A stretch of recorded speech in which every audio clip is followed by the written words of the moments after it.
कोई साधारण युद्ध नहीं है, ये एक राष्ट्र के अस्तित्व की लड़ाई है। 24 फरवरी 2022, वो दिन जब दुनिया स्तब्ध रह गई। रूस ने अपने पड़ोसी यूक्रेन पर हमला किया। उस क्षण से लेकर आज तक लाखों लोगों की जान जा चुकी है, अरबों लोग विस्थापित हुए हैं और दुनिया सदमे में है। ये सिर्फ सीमा की लड़ाई नहीं है, ये सत्ता, राजनीति, तेल, गैस और दुनिया के भविष्य की लड़ाई है।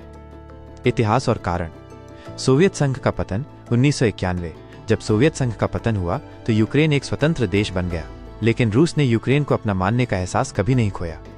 नाटो विस्तार। अमेरिका के नेतृत्व में नाटो पूर्वी यूरोप की ओर अपनी सेना का विस्तार कर रहा था।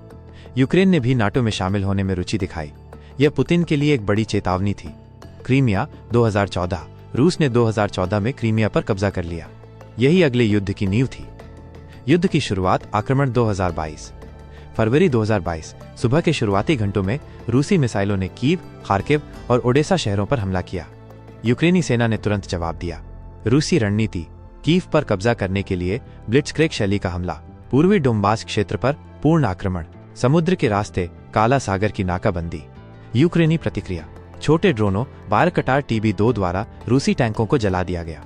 आम लोगों ने भी हथियार उठाए और लड़ाई में शामिल हो गए। हथियार और तकनीक। रूस ने इस्तेमाल किया हाइपरसोनिक मिसाइलें, Kinjal, tank, T-90, T-14 Armata, भारी तोपखाना, स्मर्च MLRS।